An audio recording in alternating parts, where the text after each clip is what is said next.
जी Punjabi department channel ते तुहाडा सब दा स्वागत है। अज आपां करांगे एमए पंजाबी समैस्टर दूजा परचा पंजवां आधुनिक पंजाबी साहित्य दा इतिहास दा टॉपिक नंबर 7 1850 तो 1900 ईस्वी तक दा किस्सा काव। अज आपां किस्सा काव पढ़ना आ ते किहड़े-किहड़े ओ वाले समय दे विच 1850 तो 1900 तक किहड़े-किहड़े राइटर्स पोइट होए आ। सो आपां उन्हां बारे पढ़ांगे, अज उन्हां दीयां रचनावां बारे पढ़ांगे। ठीक है जी, ये थोड़ा जिहड़ा टॉपिक है ये थोड़ा थानू याद करने वाला आ, समझना घट तो याद ज़्यादा, मीनस कि रट्टा लगाने वाला टॉपिक आ। सो शुरू करते हैं आपां।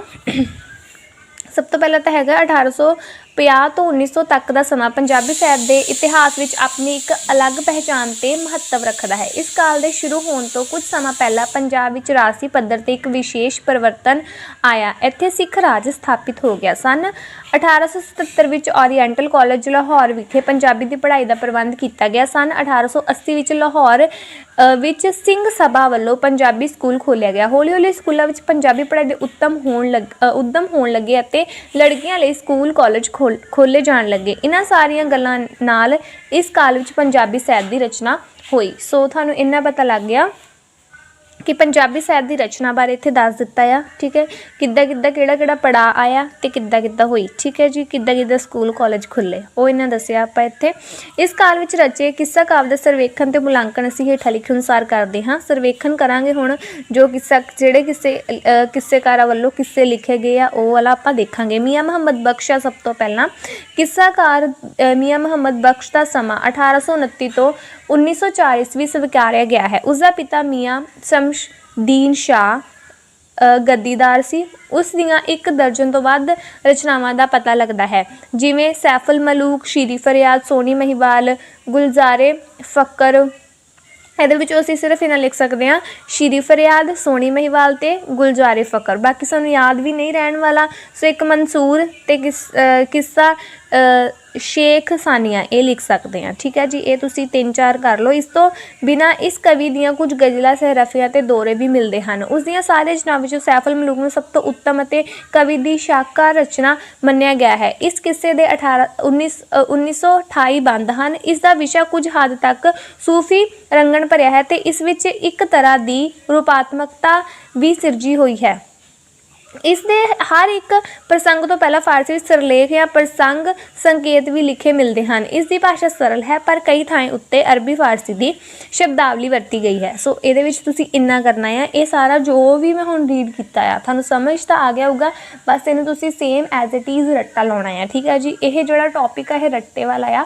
सो सानू ये थोड़ी जी अपनी मेहनत दिखानी पऊगी। हुण नैक्सट आ जांदा आ इहदे च ना आपां थोड़ा जिहा इहदे राइटर दियां कुछ लाइनां भी असीं इत्थे ऐड करनियां आ। सो हैगी आ ये किस्से दा बयानिया पक्ष बहुत जोरदार है। अपनी इक्को रचना सैफुल मलूक कारण ही ये कवि पंजाबी का श्रेष्ठ किस्साकार मन्निया गया है। अज भी पाकिस्तान निकले पंजाब अंदर इसका पाठ धार्मिक शरदा वजों हुंदा है। इस विच अलंकार की वरतों दी किधरे किधरे कमाल कर दी है। सो टिंडा भर पानी डोलन वांगर दुखियां नैना, ये वाली लाइन है जिहड़ी इत्थे आपां ऐड ऑन करनी है। ठीक है जी, सो ये सीगा साडा मियाँ मुहम्मद बख्श के बारे में, उहदी रचना बारे ते उहदी किहड़ी फेमस रचना है सैफुल मलूक आ, ते उस तो बाद उहदी एक लाइन आ टिंडा भर पानी डोलन वांगर दुखियां नैना। सो सीगा ये साडा फर्स्ट किस्साकार। हुण साडा आ गया सैकेंड किस्साकार हाशम मुखलिस। हाशम मुखलिस इहदा टाइम, इन्हां दा टाइम लिखना जरूरी नहीं, इहदे विच भी इहदा टाइम है जिहड़ा ये तुसीं छड्ड सकदे हो। ठीक है, टाइम याद भी नहीं रहने वाला। सो हाशम मुखलिस दा हैगा आ। इस काल का एक होर किस्साकार है, वह प्रसिद्ध कवि शाह मुहम्मद का पुत्र सी। शाह मुहम्मद से जिहड़े उन्हां दा पुत्र आ हाशम, उसका लिखिया सस्सी पुन्नू किस्सा प्रसिद्ध होया। इस किस्से विचले काव्य नमूने जिहड़े आ उह है, बस ये साडा सस्सी पुन्नू किस्सा जिहड़ा प्रसिद्ध होया वही इत्थे दस्सिया गया। ते उहदे जिहड़े दोनों सतरां असीं लिखांगे। ए रब दा वास्ता मन मेरा खली जाना जान गवा कुड़िए, माँ बाप दे हुक्म नूं रद्द करना किसी मजहब विच नहीं रवा कुड़िए। ये तुसीं दोनों लाइनां छड़ियां याद करनियां हाशम दियां। उस तो बाद मियाँ मुहम्मद बूटा गुजराती आ जांदा आ। वह गुजरात का रहने वाला सी। पाकिस्तान उसके नाँ नाल संबंधित 22 रचना मिलते हैं, जिन्होंने इस काल में रचे गए शीरी फरियाद, पंज गज, चंदन बंधन, ये तुसीं तीनों इत्थे लर्न कर लो। तो नाल इहदे मिर्जा साहिबा ते एक ही छड़ दो, अरोड़ा जलाली फस्ट टाइम सुनिया आ। इन्हां विच तुसीं 2-3 करनी है। ठीक है, मिर्जा साहिबा कर लो, शीरी फरियाद कर लो, तो एक ये देख लो सुल्तान महमूद करनी तो ये कर लो, ये तुसी 2-3 ही करो, मतलब कि इन्ना कुआ कि थोड़ा तुहानूं याद भी रह जाए तो आपां उत्थे ऐड ऑन भी कर दईए। ठीक है, एक अद्धी रचना, 2-3 रचनावां, एक अद्धी नहीं 2-3। इन्हां किस्सिਆਂ ਵਿੱਚੋਂ बाकी किसी का परंपरावादी किस्म दे हन, पर चंदन बंधन सुल्तान महमूद, हुण देखो इत्थे आ गया ना चंदन बंधन ते ये जिहड़े आ विशेष ध्यान मंगदे आ। सो इहदे च आपां किहड़ा करांगे हुण, एक चंदन बंधन कर लांगे ते एक ये वाला कर लांगे। ठीक है, ये दोनों कर लांगे। सो इत्थे भी क्योंकि वो भी विशेष ध्यान मंगते आ, वो मतलब कि मुख्य आ, सो वही करांगे आपां। चंद्रमन दा किस्सा लिखण दा कारण कवि इस तरह दसदा है, घायल आशकां जान प्यासिਆਂ ਨੂੰ प्याला आख जलाल पियाया मैं, अखी कश्तियाँ कीतियां आशका ने ऐसा दर्द दरिया चलाया मैं। सो ये तुसी लाइनां इहदियां करनियां मियां मुहम्मद बूटा गुजराती दे ते जिहड़ियां दी फेमस है चंदन बंधन ते सुल्तान महमूद 2 रचनावां आ। ठीक है जी। सो नैक्सट आ जांदा साडा, ये असीं कट्टिया होया, ये नहीं मैं कीता हैगा। अगे सैयद फजल शाह, सैयद फजल शाह आ जिहड़ा सैयद फजल शाह इस काल का प्रमुख किस्साकार है। उसका जन्म लाहौर नेड़े पिंड नवांकोट विच होया ते सारी उम्र इसने लाहौर विच सरकारी नौकरी करके बतीत की। वो अरबी फारसी का चंगा विद्वान से ते इस्लामी सभ्याचार अते धार्मिक परंपरावां का एक गंभीर ज्ञान इसनूं गंभीर ज्ञान सी। उस पंजाबी भाषा उत्ते भी पूरा अधिकार सी, पर उस विच इसने फारसी अरबी की शब्दावली की खुल के वरतों की है। इस दियां 5 किस्सा रचनावां प्रसिद्ध हैं, सोनी महिवाल, सस्ती पुन्नू, हीर रांझा, लैला मजनू, यूसुफ युलेखा। सो ये इत्थे ना उहदे थोड़े जिहे जीवन बारे भी जान की गई है, नाल उहदियां रचनावां दित्तियां गईयां। ठीक है जी। ते लाहौर का रहने वाला सी, नौकरी की उन्हें सरकारी, ये तो वो पकड़ किहड़ियां भाषावां ते सी, ये भी ये दसिया गया है। सो ओहदियां हाले 5 दियां 5 सौखियां ही असीं मतलब शुरू तो ये नाम सुनते आ रहे हैं, अपने 9th 10th 11th 12th के भी आपां ये रचनावां दे नाम सुने। सो ईजी आ, बट ये याद रखना कि यह किहदियां आ, सैयद फजल शाह दियां ये 5 दियां 5 है। ठीक है जी। सो ये सीगा अगे उसने सोनी महिवाल का किस्सा 20 साल की उम्र में लिखिया, तो यह किस्सा भी उसकी सब तो उत्तम रचना मनी जाती है। इस किस्से के कथान में कवि ने नवे तत्थ शामिल किए हैं, अपने निजी सोच के दर्द बारे। ये वाली लाइन कट्टनी आ, ये भी कट्टना है। ठीक है जी। अगे दी आपां वाली लाइन करांगे, सौखी आ। रूपक पक्ष तो उसके किस्सा काव्य की एक खूबी यह है कि उसने इन्हां विच शब्द अलंकार की वरतों बहुत प्रवीणता नाल कीती है।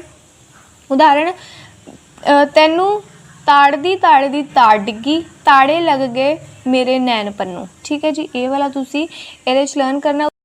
उस शब्दावली अते रूपकां ते अलंकारां दी बहुगिनती विच वरतों कीती है। फजल अपने किस्सिਆਂ विच सूफी विचारधारा अधीन प्यार नूं सच्चा अते सुच्चा दस के इश्क मजाजी तो इश्क हकीकी वाली यात्रा करवाई है, परंतु उसके किस्सिਆਂ विच इस्लामी रंगण भी बहुत है। उसको छंद ते अलंकार की वरतों करने विच मुहारत प्राप्त है। ये वाली लाइनां असीं ऐड कर सकते, करनियां कर लो, नहीं तो जो पिछे आपां बहुत ज़्यादा लाइनां उहदे जीवन बारे ते उहदी रचनावां बारे ही ऐड कर चुके हैं।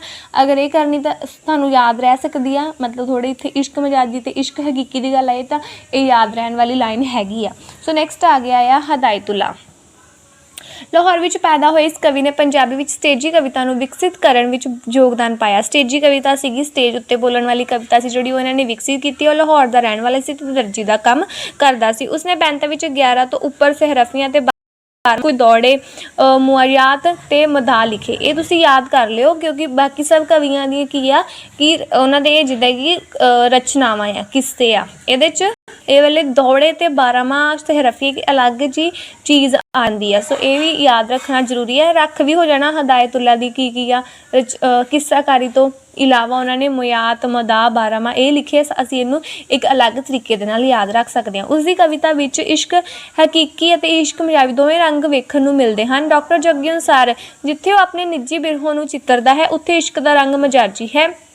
जिथे वह कुरान की सिक्ख्या देने लिए उपदेशक की भूमिका निभाता है, उत्थे इश्क का स्वरूप हकीकी है। पर इसके ये वाला तुसीं इन्ना ही कर लो, हकीकी स्वरूप हकीकी है। ठीक है जी।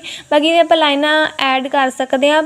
भोरा मेहर नहीं जी विच तेरे, उल्फत जग तो कही ना पैद होई, 36 साल हो गए हदायतुल्ला पूरी अजे ना आस उम्मीद होई। उन्होंने अपने जीवन के नाल संबंधित ये वाली 17 लिखिया हैं। ठीक है जी। बाकी ये वाला इत्थे दा करना हकीकी तक। ਅੱਗੇ ਆ ਗਿਆ ਗੁਲਾਮ ਰਸੂਲ। ਭਾਵੇਂ 19ਵੀਂ ਸਦੀ ਵਿੱਚ 3 ਗੁਲਾਮ ਰਸੂਲ ਹੋਏ ਹਨ, ਪਰੰਤੂ ਚਰਚਾ ਵਧੇਰੇ ਉਸ ਦੀ ਹੋਈ ਹੈ ਜਿਸ ਨੇ ਯੂਸਫ ਜ਼ੁਲੇਖਾ ਦਾ ਕਿੱਸਾ ਲਿਖਿਆ। ਯੂਸਫ ਜ਼ੁਲੇਖਾ ਜਿਹੜਾ ਹੁਣ ਆਪਾਂ ਇੱਥੇ ਹਾਈਲਾਈਟ ਕਰ ਸਕਦੇ ਹਾਂ ਕਿ ਇਹਦਾ ਜਿਹੜਾ ਫੇਮਸ ਹੈਗਾ ਆ ਗੁਲਾਮ ਰਸੂਲ ਦਾ, ਉਹ ਹੈਗਾ ਯੂਸਫ ਜ਼ੁਲੇਖਾ। ਗੁਲਾਮ ਰਸੂਲ ਦੀ ਇਸੇ ਕਾਲ ਵਿੱਚ ਹੋਇਆ ਹੈ। ਉਹ ਆਲਮਪੁਰ ਕੋਟਲਾ, ਇਹ ਆਪਾਂ ਸਿੱਧਾ ਇਹ ਲਿਖ ਲਓ ਕਿ ਜ਼ਿਲ੍ਹਾ ਹੁਸ਼ਿਆਰਪੁਰ ਦਾ ਰਹਿਣ ਵਾਲਾ ਸੀਗਾ। ਇਹ ਵੀ ਪਤਾ ਲੱਗਦਾ ਹੈ ਕਿ ਗੁਲਾਮ ਰਸੂਲ ਅਰਬੀ ਫਾਰਸੀ ਦਾ ਚੰਗਾ ਵਿਦਵਾਨ ਤੇ ਆਪਣੇ ਸਮੇਂ ਦਾ ਉੱਘਾ ਕਵੀ ਸੀ। ਸਹਿਰਫੀਆਂ ਯੂਸਫ ਜ਼ੁਲੇਖਾ 80 ਪੁੰਨ ਤੇ 45 ਵਿੱਚ ਚਿੱਠੀਆਂ ਲਿਖੀਆਂ। ਚਿੱਠੀਆਂ ਵਿੱਚ ਬੜੀ ਠੇਠ ਤੇ ਕਵਿਤਾ ਵਿੱਚ ਡਾਢਾ ਰਸ ਹੈ। ਜਿਹੜੀ ਉਹਦੀ ਬੋਲੀ ਆ ਉਹ ਠੇਠ ਤੇ ਕਵਿਤਾ ਵਿੱਚ ਡਾਢਾ ਰਸ ਹੈ, ਬੋਲੀ ਦੁਆਬੀ ਹੈ। ਯੂਸਫ ਜ਼ੁਲੇਖਾ ਵਿੱਚ ਅਲੰਕਾਰ ਦੀ ਪ੍ਰਭਾਵ ਹੈ, ਪਰ ਕਈ ਥਾਈਂ ਇਹਨਾਂ ਇਸ਼ਤਿਹਾਰਿਆਂ ਤੇ ਅਸ਼ਬੀਹਾਂ ਤੋਂ ਬਿਨਾਂ ਵੀ ਕਵਿਤਾ ਨੂੰ ਚਮਕਾ ਦਿੱਤਾ। ਠੀਕ ਹੈ, ਤਾਂ ਇਹਦੀਆਂ ਜਿਹੜੀਆਂ ਆਪਾਂ 17 ਲਿਖਣੀਆਂ ਹੈਗੀਆਂ ਆ। ਮਸਤ ਸਿਪਾਹੀ ਸੋਹਣੀਆਂ ਸ਼ਕਲਾਂ, ਕਮਰਾਂ ਤੇ ਤਲਵਾਰਾਂ, ਪੁਸ਼ਾਕਾਂ ਸੋਹਣੀਆਂ ਸੱਭੇ ਜੀਨਤ, ਜੇਬ ਹਜ਼ਾਰਾਂ। ਇਹ ਵਾਲੀਆਂ ਇਹਦੀਆਂ ਲਾਈਨਾਂ ਆ। ਥੋੜ੍ਹਾ ਜਿਹਾ ਟਫ ਆ ਬਟ ਸਾਨੂੰ ਯਾਦ ਕਰਨਾ ਪੈਣਾ ਹੈ। ਠੀਕ ਹੈ, ਹੁਣ ਇਹ ਪਤਾ ਨਹੀਂ ਕਿ ਪੇਪਰ 'ਚ ਕੁਐਸਚਨ ਆਵੇ ਜਾਂ ਨਾ ਆਵੇ, ਪਰ ਸਾਨੂੰ ਆਪਣੇ ਵੱਲੋਂ ਕਰਕੇ ਜਾਣਾ ਪੈਣਾ। ਇਮਾਮ ਬਖਸ਼ ਦੇ ਪ੍ਰਸਿੱਧ ਕਿੱਸੇ ਹੈਗੇ ਆ ਕਿੱਸਾ ਗੁਲ ਸਨੋਬਰ, ਕਿੱਸਾ ਲੈਲਾ ਮਜਨੂ। ਇਹ ਮੈਂ ਇੱਥੇ 2 ਹੀ ਐਡ ਕੀਤੇ ਸੀਗੇ। ਉਸਨੇ ਇੱਕ ਰਚਨਾ ਆਪਣੇ ਉਸਤਾਦ ਮੀਆਂ ਵੱਡੇ ਦੇ ਨਾਮ 'ਤੇ ਕੀਤੀ, ਜਿਸ ਦਾ ਨਾਮ ਮੁਨਾਜਾਤ ਮੀਆਂ ਵੱਡਾ ਸੀ। ਠੀਕ ਹੈ ਜੀ, ਅਤੇ ਇਹਦੇ 'ਚ ਆਪਾਂ ਸਿਰਫ ਆਹ 2 ਲਾਈਨਾਂ ਇਹਦੀਆਂ ਐਡ ਕੀਤੀਆਂ, ਮੈਂ ਇਸ ਤੋਂ ਵੱਧ ਨਹੀਂ ਕੀਤੀਆਂ। ਅਤੇ ਡਾਕਟਰ ਸੀਤਲ ਅਨੁਸਾਰ ਲੈਲਾ ਮਜਨੂ ਵੀ ਕਵੀ ਆਪਣਾ ਜੀਵਨ ਆਖਦਾ, ਇੱਕ ਆਹ ਲਾਈਨ ਐਡ ਕੀਤੀ ਹੈ। ਠੀਕ ਹੈ, ਇਮਾਮ ਬਖਸ਼ ਦੀਆਂ 2-3 ਲਾਈਨਾਂ ਹੀ ਐਡ ਕੀਤੀਆਂ, ਅਤੇ ਇਹਦੀ ਮੈਂ ਕੋਈ 70 ਵੀ ਨਹੀਂ ਐਡ ਕੀਤੀ ਹੋਈ। ਤੋ ਇਹ ਤੁਸੀਂ ਇੰਨਾ ਹੀ ਕਰ ਲਿਓ ਇਮਾਮ ਬਖਸ਼ ਦਾ। ਅੱਗੇ ਆ ਗਿਆ ਕਿਸ਼ਨ ਸਿੰਘ ਆਰਿਫ। ਕਿਸ਼ਨ ਸਿੰਘ ਆਰਿਫ ਇਸ ਕਾਲ ਦਾ ਬਹੁਤ ਪ੍ਰਸਿੱਧ ਕਵੀ ਹੈ। ਉਹ ਅੰਮ੍ਰਿਤਸਰ ਦਾ ਰਹਿਣ ਵਾਲਾ ਸੀ ਅਤੇ ਕਿਤਾਬਾਂ ਲਿਖਣ, ਛਪਾਉਣ, ਵੇਚਣ ਦਾ ਕੰਮ ਕਰਦਾ ਸੀ। ਉਸ ਰਚਨਾਵਾਂ ਦੀ ਗਿਣਤੀ 26 ਦੱਸੀ ਗਈ ਹੈ। ਉਹ ਆਪਣੇ ਰਚਨਾਵਾਂ ਲਿਖਦਾ ਹੈ, ਬਹੁਤ ਕਿਤਾਬਾਂ ਛਾਪੀਆਂ, ਜੱਗ ਵਿੱਚ ਸਾਡੇ ਨਾਮ, ਮੇਰੀ ਕਾਰ ਕਵਿਸ਼ਰੀ, ਹਰਦਮ ਸੁਬਹ ਸ਼ਾਮ। ਸੋ ਉਹ ਆਪਣੀ ਕਿਤਾਬ ਛਪਾਈ ਦੇ ਉੱਤੇ ਹੀ ਕੁਝ ਲਾਈਨਾਂ ਲਿਖ, ਜਿਹੜੀਆਂ ਲਾਈਨਾਂ ਮੈਂ ਇੱਥੇ ਐਡ ਕੀਤੀਆਂ ਆ। ਠੀਕ ਹੈ ਜੀ, ਉਹ ਅੱਗੇ ਹੈਗਾ ਇਸ ਬਾਰੇ ਪ੍ਰੋਫੈਸਰ ਕਿਰਪਾਲ ਸਿੰਘ ਕਸੇਲ ਦੇ ਡਾਕਟਰ ਪਰਵਿੰਦਰ ਸਿੰਘ ਨੇ ਦੱਸਿਆ ਹੈ ਕਿ ਕਲਾਸੀਕਲ ਪਰੰਪਰਾ ਦੇ ਕਵੀਆਂ ਵਿੱਚ ਕਿਸ਼ਨ ਸਿੰਘ ਆਫਿਰ ਦਾ ਨਾਮ ਕਾਫੀ ਪ੍ਰਸਿੱਧ ਹੈ। ਵੱਡੇ ਕਵੀਆਂ ਵਿੱਚ ਪੈਰ ਰੱਖਣ ਦੀ ਇੱਕ ਹੋਰ ਸਿਫਤ ਇਹ ਵੀ ਸਮਝੀ ਜਾਂਦੀ ਹੈ ਕਿ ਉਸਨੇ ਹੀਰ ਦਾ ਕਿੱਸਾ ਲਿਖਿਆ। ਹੀਰ ਦਾ ਕਿੱਸਾ ਇਸਨੇ ਲਿਖਿਆ ਹੋਇਆ ਸੀ। ਸੋ ਕਿਸ਼ਨ ਸਿੰਘ ਆਫਿਰ ਵੀ ਜੋ ਹੀਰ ਦਾ ਕਰਤਾ ਹੈ, ਉਸਨੇ ਬਹੁਤ ਕੁਝ ਲਿਖਿਆ ਠੇਠ ਪੰਜਾਬੀ ਵਿੱਚ ਵੀ ਤੇ ਬ੍ਰਿਜ, ਪਰ ਉਸਨੂੰ ਹੀਰ ਕਰਕੇ ਖਾਸ ਮਾਨ ਪ੍ਰਾਪਤ ਹੈ। ਉਸਦੀਆਂ ਹੋਰ ਰਚਨਾਵਾਂ ਦੀਦੀ ਫਰਿਆਦ, ਪੂਰਨ ਭਗਤ, ਰਾਜਾ ਭਰਥਰੀ, ਰਾਜਾ ਰਸਾਲੂ, ਦੁੱਲਾ ਭੱਟੀ ਤੇ ਕਾਫੀਆਂ। ਇਹ ਸਿਰਫ ਤੁਸੀਂ ਇੰਨਾ ਹੀ ਕਰਨਾ, ਜਿਹੜੇ ਮੈਂ ਅੰਡਰਲਾਈਨ ਕਰ ਦਿੱਤੇ ਨਾ ਪੈਨ ਦੇ ਨਾਲ, ਸਿਰਫ ਉਹੀ ਕਰਿਓ। ਬਹਾਰਾਮਾਤ ਤੇ ਸਹਿਰਫੀਆਂ ਆਦਿ ਹਨ। ਉਹ ਅੱਡ ਬਿਰਹਾਂ ਦੀ ਬਹੁਤ ਸੋਹਣੀ ਵਰਤੋਂ ਕਰ ਲੈਂਦਾ ਹੈ। ਉਸ ਤੋਂ ਪਹਿਲਾਂ ਕਲੀਆਂ ਵਿੱਚ ਇਸਨੇ ਹੀਰ ਲਿਖੀ। ਠੀਕ ਹੈ, ਸਭ ਤੋਂ ਪਹਿਲਾਂ ਉਹਨੇ ਸਹਿਰਫੀਆਂ ਵਿੱਚ ਕਲੀਆਂ ਵਿੱਚ ਵੀ ਹੀਰ ਲਿਖੀ ਸੀਗੀ। 19ਵੀਂ ਸਦੀ ਦੇ ਪਿਛਲੇ ਅੱਧ ਦਾ ਇੱਕ ਪ੍ਰਸਿੱਧ ਕਵੀ ਹੈ ਜਿਸਨੇ ਪਹਿਲੀ ਵਾਰ ਹੀਰ ਕਾਫੀਆਂ ਵਿੱਚ ਲਿਖੀ ਅਤੇ ਇਸ ਤਰ੍ਹਾਂ ਪੰਜਾਬੀ ਵਿੱਚ ਨਵੀਂ ਵੰਨਗੀ ਦਾ ਆਰੰਭ ਕੀਤਾ। ਬੋਲੀ ਬੜੀ ਸਰਲ, ਠੇਠ ਤੇ ਬਾਹ ਮੁਹਾਵਰਾ ਵਰਤੀਆਂ। ਸ਼੍ਰੀ ਫਰਿਆਦ ਦੇ ਕਿੱਸੇ ਵਿੱਚ ਮੁਸਲਮਾਨੀ ਰੰਗਤ ਹੈ। ਕਾਫੀਆਂ ਅਰਬੀ ਫਾਰਸੀ ਕਵੀਆਂ ਵਾਲਾ ਵਰਤਿਆ ਹੈ। ਠੀਕ ਹੈ, ਇੱਥੇ ਤੱਕ ਇਹ ਕਰ ਲਓ। ਇਹਦੀਆਂ 2 ਲਾਈਨਾਂ ਆਪਾਂ ਇੱਥੇ ਐਡ ਕਰਾਂਗੇ। ਸਿਰ ਤੇ ਜ਼ੁਲਫਾਂ ਕਾਲੀਆਂ ਜ਼ਹਿਰ ਜਿਵੇਂ ਭੁਜੰਗ, ਨਾਗ ਲਪੇਟੇ ਵਾਲ ਵਾਲ, ਮਾਰਨ ਡੱਗ ਨਿਸੰਗ। ਇਹ ਵਾਲੀਆਂ ਆਪਾਂ 2 ਲਾਈਨਾਂ ਇਹਦੀਆਂ ਐਡ ਕਰਨੀਆਂ। ਅੱਗੇ ਗਿਆ ਭਗਵਾਨ ਸਿੰਘ। ਇਹ ਕਵੀ 19ਵੀਂ ਸਦੀ ਦੇ ਪਿਛਲੇ ਅੱਧ ਦਾ ਸਿਰ ਮੋਰ ਮਲਵਈ ਕਵੀ ਹੈ। ਉਸਨੇ ਆਪਣੇ ਕਿੱਸੇ ਮਲਵਈ ਭਾਸ਼ਾ ਵਿੱਚ ਲਿਖੇ, ਪੰਜਾਬੀ ਸਾਹਿਤ ਦੇ ਖੇਤਰ ਵਿੱਚ ਨਿੱਘਰ ਯੋਗਦਾਨ ਦਿੱਤਾ। ਉਸ ਦੀਆਂ ਪ੍ਰਸਿੱਧ ਰਚਨਾਵਾਂ ਹਨ ਹੀਰ ਰਾਂਝਾ, ਸੋਹਣੀ ਮਹੀਵਾਲ, ਜੂਨਾ ਮੋੜ, ਮਿਰਜ਼ਾ ਸਾਹਿਬਾ, ਭਗਵਾਨ ਸਿੰਘ, ਕਾਫੀਆਂ, ਬਾਰਾਂਮਾਹ ਆਦਿ। ਇਸ ਖੇਤਰ ਵਿੱਚ ਭਗਵਾਨ ਸਿੰਘ ਦਾ ਵਧੀਆ ਅਤੇ ਵਿਸ਼ੇਸ਼ ਯੋਗਦਾਨ ਆਪਣੇ ਕਿੱਸੇ ਕਾਵਿ ਵਿੱਚ ਕਵਿਤ ਦੀ ਵਰਤੋਂ ਹੈ। ਇਸ ਕਾਲ ਅੰਦਰ ਪੈਦਾ ਕਿੱਸੇਕਾਰ ਭਗਵਾਨ ਸਿੰਘ ਨੇ ਕਈ ਕਿੱਸੇ ਲਿਖੇ, ਜਿਨ੍ਹਾਂ ਅੰਦਰ ਸੋਹਣੀ ਮਹੀਵਾਲ, ਹੀਰ ਰਾਂਝਾ, ਮਿਰਜ਼ਾ ਸਾਹਿਬਾ ਆਦਿ ਪ੍ਰਸਿੱਧ ਹਨ। ਇਹ ਮਹਾਰਾਜ ਜ਼ਿਲ੍ਹਾ ਬਠਿੰਡਾ ਦਾ ਜੰਮਪਲ ਹੈ। ਮਹਾਰਾਜਾ ਰਣਜੀਤ ਸਿੰਘ ਦੇ ਦਰਬਾਰ ਵਿੱਚ ਇਸ ਦਾ ਕਾਫੀ ਸਤਿਕਾਰ ਰਿਹਾ। ਠੀਕ ਹੈ ਜੀ, ਮਹਾਰਾਜਾ ਰਣਜੀਤ ਸਿੰਘ ਦੇ ਸਮੇਂ ਦਾ ਇਹ ਕਵੀ ਹੈ ਅਤੇ ਉਸਦੇ ਵਧੇਰੇ ਪ੍ਰਸਿੱਧ ਹੀਰ ਦਾ ਕਿੱਸਾ ਕਵਿਤਾ ਵਿੱਚ ਲਿਖਣ ਕਰਕੇ ਹੋਈ ਹੈ। ਪਰ ਪ੍ਰਸਿੱਧੀ ਉਹਦੀ ਹੀਰ ਦਾ ਕਿੱਸਾ ਲਿਖਿਆ ਉਹਨੇ। ਉਸਦਾ ਕਿੱਸਾ ਸੋਹਣੀ ਮਹੀਵਾਲ ਕਵਿਤਾ ਵਿੱਚ ਰਚਿਆ ਹੋਇਆ ਹੈ। ਉਸਨੇ ਮਿਰਜ਼ਾ ਸਾਹਿਬ ਦਾ ਕਿੱਸਾ ਦੋਹਰਾ ਛੰਦ ਵਿੱਚ ਲਿਖਿਆ ਅਤੇ ਉਸਨੇ ਕੇਂਦਰੀ ਠੇਠ ਪੰਜਾਬੀ ਦੀ ਵਰਤੋਂ ਕੀਤੀ ਹੈ। ਪਰ ਮਾਲਵੇ ਦਾ ਹੋਣ ਕਰਕੇ ਮਲਵਈ ਸ਼ਬਦ ਇਸ ਦੀ ਕਵਿਤਾ ਵਿੱਚ ਆਮ ਆ ਜਾਂਦੇ ਹਨ। ठीक है जी। सो ਉਹਦੀਆਂ ਦੋ ਲਾਈਨਾਂ ਆ, ਬੋਲੀ ਖਾਸ ਮਾਲਵੇ ਦੀ ਭਾਈ ਭਗਵਾਨ ਸਿੰਘਾ ਇਲਮਾਂ ਬੇਇਲਮਾਂ ਨੂੰ ਖੂਬ ਸਮਝਾਇਆ। ठीक है, ਇਹ ਦੋ ਲਾਈਨਾਂ ਆਪਾਂ ਇਹਦੀਆਂ ਲਿਖਾਂਗੇ ਕਿ ਗੋਪਾਲ ਸਿੰਘ ਗੋਪਾਲ ਆ ਜਾਂਦਾ ਆ। ਇਹ ਇਸ ਕਾਲ ਦਾ ਇੱਕ ਹੋਰ ਕਿੱਸਾਕਾਰ ਜਿਸਨੇ ਪੰਜਾਬੀ ਸਾਹਿਤ ਨੂੰ ਸ਼ਾਹ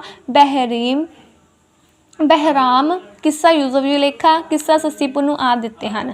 ਠੀਕ ਹੈ। ਸੋ ਡਾਕਟਰ ਦੀਵਾਨਾ ਸਿੰਘ ਗੋਪਾਲ ਵਰਗੇ ਕਵੀਆਂ ਨੇ ਆਪਣੇ ਪੂਰਵਕਾਲੀ ਸੰਤਾਂ ਦੀ ਪਰੰਪਰਾ ਨੂੰ ਪਕੜਿਆ ਹੋਇਆ ਸੀ ਅਤੇ ਉਹਨਾਂ ਨੇ ਆਪਣਾ ਉਹਨਾਂ ਦਾ ਆਪਣਾ ਆਜ਼ਾਦ ਦ੍ਰਿਸ਼ਟੀਕੋਣ ਵੀ ਸੀ। ਨੈਕਸਟ ਹੈਗਾ ਗੰਗਾ ਰਾਮ ਸੀਗਾ ਜਿਹੜਾ ਉਹ ਅੰਮ੍ਰਿਤਸਰ ਦਾ ਰਹਿਣ ਵਾਲਾ ਸੀਗਾ, ਪ੍ਰਸਿੱਧ ਕਿੱਸਾਕਾਰ ਸੀਗਾ ਅਤੇ ਨਾਲ ਦੀ ਨਾਲ ਉਸਨੇ ਹਿੰਦੂ ਨਾਇਕਾਂ ਨੂੰ ਆਧਾਰ ਬਣਾ ਕੇ ਰੂਪ ਬਸੰਤ, ਹਕੀਕਤ ਰਾਏ, ਗੋਪੀ ਚੰਦ ਅਤੇ ਰਾਜਾ ਭਰਥਰੀ ਕਿੱਸੇ ਲਿਖੇ ਸੀਗੇ। ਠੀਕ ਹੈ। ਅਤੇ ਨਾਲ ਦੀ ਨਾਲ ਉਹਨੇ ਕਿਸੇ ਵਿੱਚ ਦੋੜਾ, ਡਿਓਢੀ, ਕਬਿੱਤ, ਸਵਈਏ ਅਤੇ ਬੈਂਤ ਆਦਿ ਛੰਦਾਂ ਦੀ ਵਰਤੋਂ ਕੀਤੀ ਸੀਗੀ। ਸੋ ਉਹਦੀਆਂ ਦੋ ਲਾਈਨਾਂ ਹੈਗੀਆਂ, ਸੀਨ ਸੋਹਣਾ ਰੂਪ ਬਣਾ ਬੈਠਾ ਗਲ ਕਾਲੀਆਂ ਸੈਲੀਆਂ ਪਾ ਲੋਕੋ। ਇਹ ਦੋ ਲਾਈਨਾਂ ਆਪਾਂ ਐਡ ਕਰਾਂਗੇ। ਅੱਗੇ ਆ ਗਿਆ ਸਾਡਾ ਕਾਹਨ ਸਿੰਘ ਦਾ ਲਿਖਿਆ ਇੱਕੋ ਇੱਕ ਹੀਰ ਦਾ ਕਿੱਸਾ ਪ੍ਰਸਿੱਧ ਹੈ। ਉਸਨੇ ਇਸ ਕਿੱਸੇ ਦੀ ਕਹਾਣੀ ਭਾਵੇਂ ਵਾਰਿਸਾਂ ਵਾਲੀ ਹੈ ਪਰ ਨਾਟਕੀ ਅਤੇ ਵਾਰਤਾਲਾਪ ਵਿੱਚ ਉਹ ਕਈ ਥਾਈਂ 'ਤੇ ਵਾਰਿਸ ਤੋਂ ਅੱਗੇ ਹੈ। ਇਹ ਕਵੀ ਵਾਰਿਸ ਵਾਂਗ ਆਪਣੇ ਕਿੱਸੇ ਨੂੰ ਧਾਰਮਿਕ ਰੰਗਣ ਦਿੰਦਾ ਹੈ। ਸੋ ਸਾਡੇ ਇਹ ਸੀਗੇ ਰਾਈਟਰਸ ਕਿੱਸਾਕਾਰ ਦੇ ਕਿੱਸੇ ਦੇ ਕਿੱਸਾਕਾਰ ਸੀਗੇ। ਸੋ ਇਹ ਸਾਡੇ 12 ਹੋ ਜਾਂਦੇ ਆ ਟੋਟਲ। 12 ਜਿਹੜੇ ਆ ਤੁਸੀਂ ਲਰਨ ਕਰਕੇ ਜਾਣੇ ਆ, ਸੇਮ ਐਜ਼ ਇਟ ਇਜ਼ ਜਿੱਦਾਂ ਲਿਖਿਆ ਜਿੱਦਾਂ ਮੈਂ ਬੋਲਿਆ ਸੇਮ ਉੱਦਾਂ ਤੁਸੀਂ ਸਾਰਾ ਕਰਕੇ ਜਾਣਾ ਆ। ਠੀਕ ਹੈ ਜੀ। ਸੋ ਇਹ ਥੋੜ੍ਹਾ ਔਖਾ ਟੋਪਿਕ ਆ ਬਟ ਸਾਨੂੰ ਕਰਨਾ ਪਊਗਾ। ਹੁਣ ਕਰ ਵੀ ਕੀ ਸਕਦੇ ਅਤੇ ਮੈਂ ਥੋੜ੍ਹਾ ਜਿਹਾ ਵੀਡੀਓ 'ਚ ਥੋੜ੍ਹਾ ਨਹੀਂ ਬਹੁਤ ਜ਼ਿਆਦਾ ਤੇਜ਼ ਬੋਲਿਆ ਆ ਕਿ ਮੇਰੀ ਵੀਡੀਓ ਜਿਹੜੀ ਆ ਉਹ ਜਲਦੀ ਖ਼ਤਮ ਹੋ ਜਾਵੇ। ਸੋ ਜੇਕਰ ਤੁਹਾਨੂੰ ਇਹਦੇ 'ਚੋਂ ਹੁਣ ਕੁਛ ਨਾ ਸਮਝ ਆਇਆ ਹੋਇਆ ਜਾਂ ਕੋਈ ਲਾਈਨ ਨਹੀਂ ਪਤਾ ਚੱਲੀ ਹੋਈ ਜਾਂ ਕੁਛ ਵੀ, ਵੈਸੇ ਤਾਂ ਇੱਦਾਂ ਦਾ ਕੁਛ ਹੈ ਨਹੀਂ ਸੀ, ਲਿਖਿਆ ਹੀ ਬਹੁਤ ਸਪਸ਼ਟ ਹੋਇਆ ਆ ਕਿ ਅਸੀਂ ਬੁੱਕ ਦੀ ਵਰਡਿੰਗ ਤੋਂ ਹੀ ਸਮਝ ਸਕਦੇ ਹਾਂ। ਅਤੇ ਜੇਕਰ ਫਿਰ ਵੀ ਕੁਛ ਨਹੀਂ ਸਮਝ ਆਇਆ ਹੈਗਾ ਤਾਂ ਤੁਸੀਂ ਮੈਨੂੰ ਹੁਣ ਮੈਸੇਜ ਕਰ ਲਿਓ ਜਾਂ ਫਿਰ ਕਮੈਂਟ ਕਰਕੇ ਪੁੱਛ ਲਿਓ। ਠੀਕ ਹੈ ਜੀ। ਬਾਕੀ ਮਾफ़ ਕਰ ਬੋਲਣ ਲਈ, ਮੈਂ ਜਸਟ ਵੀਡੀਓ ਜਲਦੀ ਮਤਲਬ ਘੱਟ ਟਾਈਮ ਦੀ ਬਣੇ ਤਾਂ ਕਰਕੇ ਬੋਲਿਆ ਸੀਗਾ। ਸੋ ਸਤਿ ਸ਼੍ਰੀ ਅਕਾਲ ਜੀ।